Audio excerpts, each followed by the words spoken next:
चलिए अब बात करते हैं हैलोजेंस की केमिकल प्रॉपर्टीज के बारे में। तो अगर हम हैलोजेंस की रिएक्शंस को ऑब्जर्व करें तो इनकी रिएक्शंस होती है मेनली हाइड्रोजन के साथ, ऑक्सीजन के साथ, मेटल्स के साथ और कुछ अदर हैलोजेंस के साथ। चलिए देखते हैं कि हैलोजेंस हाइड्रोजन के साथ किस प्रकार से रिएक्शन करते हैं।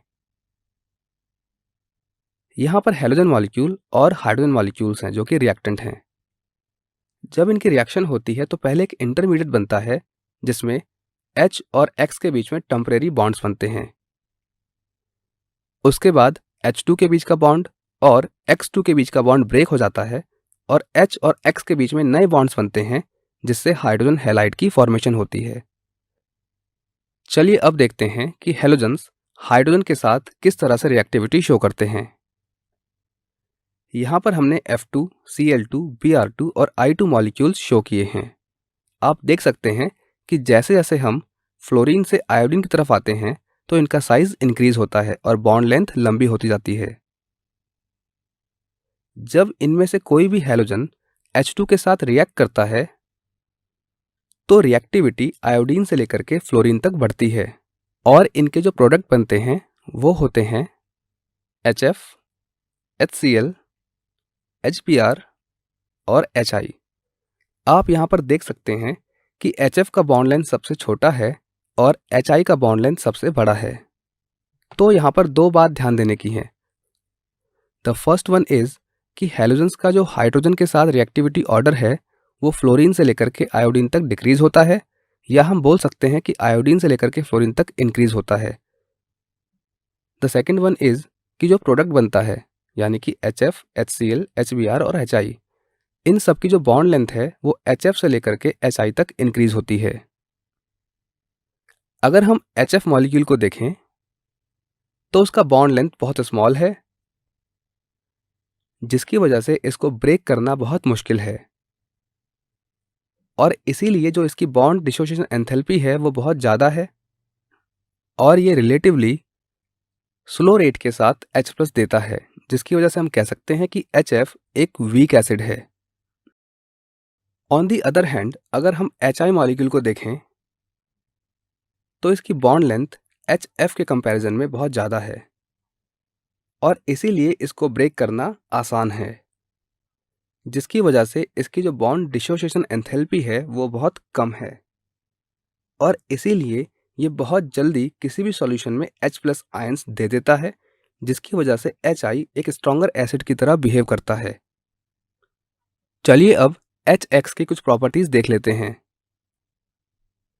यहाँ पर जो प्रॉपर्टीज हम देखेंगे वो होंगी bond length, bond dissociation enthalpy, pKa, melting point और बॉइलिंग पॉइंट।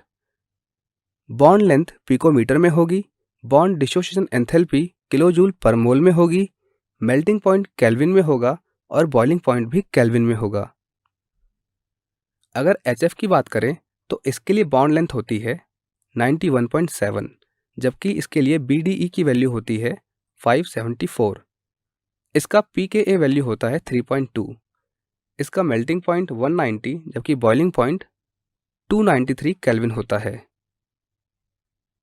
अगर HCl की बात करें तो बॉन्ड लेंथ होती है 127.4 पिकोमीटर, इसका BDE होता है 432 किलोजूल पर मोल, pKa होता है -7, मेल्टिंग पॉइंट होता है 159 जबकि बॉइलिंग पॉइंट होता है 189।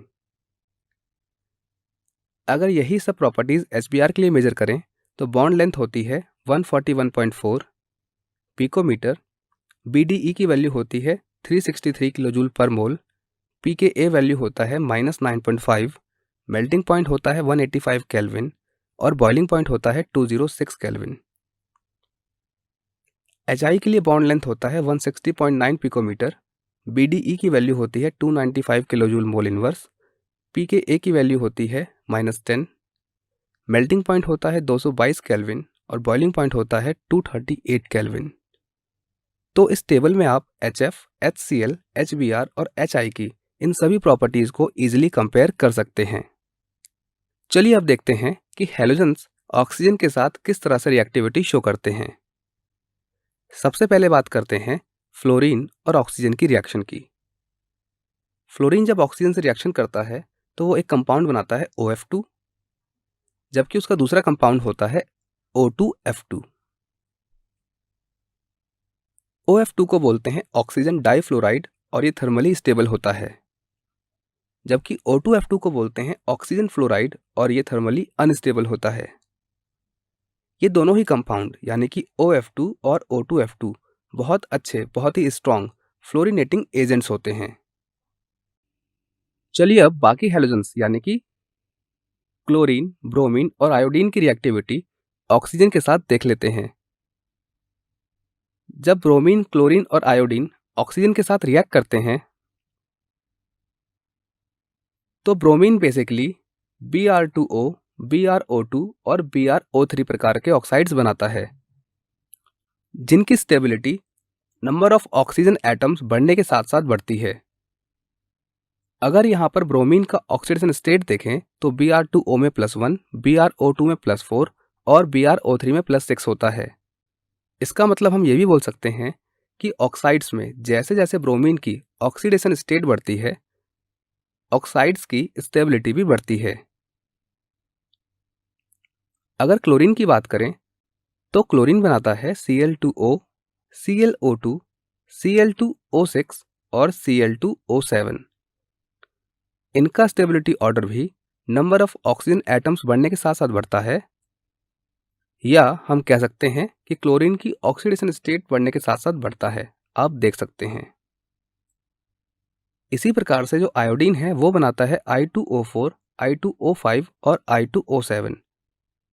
आयोडीन के ऑक्साइड्स की स्टेबिलिटी का ट्रेंड भी वही होता है जो ब्रोमीन और क्लोरीन का होता है, यानी कि नंबर ऑफ ऑक्सीजन या ऑक्सीडेशन स्टेट बढ़ने के साथ साथ ऑक्साइड्स की स्टेबिलिटी भी बढ़ती है।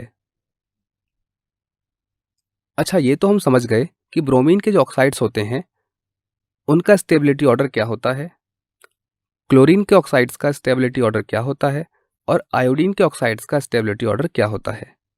चलिए अब देखते हैं कि ब्रोमीन, क्लोरीन और आयोडीन अगर हम इनके ऑक्साइड्स को कंपेयर करें तब इनका स्टेबिलिटी ऑर्डर क्या होता है। तो जैसा कि आप यहाँ देख सकते हैं कि जो इनका स्टेबिलिटी ऑर्डर होता है उसमें सबसे ज़्यादा जो स्टेबल होते हैं वो होते हैं आयोडीन के ऑक्साइड्स, उसके बाद होते हैं क्लोरीन के ऑक्साइड्स और सबसे कम होते हैं ब्रोमीन के ऑक्साइड्स। आयोडीन के केस में जो ऑक्साइड्स की स्टेबिलिटी होती है उसका मेन कारण होता है कि I और O के बीच में जो पोलराइजेबिलिटी होती है वो बहुत ज़्यादा होती है,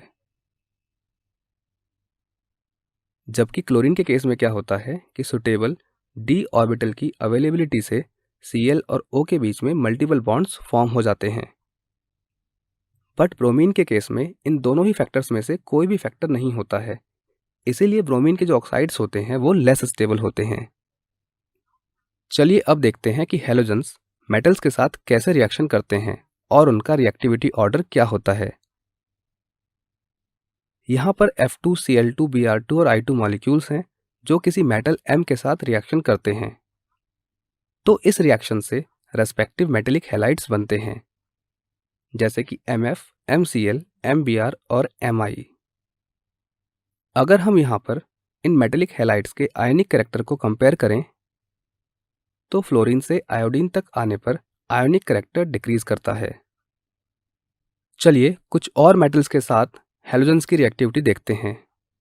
अगर हैलोजेंस मेटल के साथ रिएक्शन करते हैं और वो एक से ज़्यादा हैलाइड्स बनाते हैं जिनमें मेटल्स की ऑक्सीडेशन स्टेट अलग अलग होती है, तो चलिए देखते हैं कि उनका स्टेबिलिटी ऑर्डर क्या होता है। यहाँ पर मेटल्स के ऐसे हैलाइड्स हैं जहाँ पर मेटल की ऑक्सीडेशन स्टेट हाई है, जबकि यहाँ पर मेटल्स के वो हैलाइड्स हैं जिनमें मेटल्स की ऑक्सीडेशन स्टेट लोअर है। अगर हम यहाँ पर कंपेयर करें तो वो मेटेलिक हैलाइड्स जहाँ पर मेटल हायर ऑक्सीडेशन स्टेट में होता है ज़्यादा कोवेलेंट नेचर शो करते हैं। चलिए अब देखते हैं कि हैलोजेंस आपस में किस प्रकार से रिएक्टिविटी शो करते हैं। यहाँ पर दो हैलोजेंस हैं, एक को X और एक को X डैश से शो किया गया है। अगर ये दोनों डिफरेंट हैलोजेंस रिएक्ट करेंगे तो X X डैश टाइप का प्रोडक्ट बनाएंगे।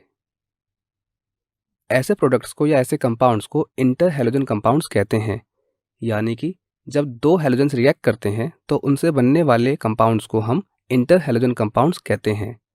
इनके बारे में हम आगे डिटेल में पढ़ेंगे।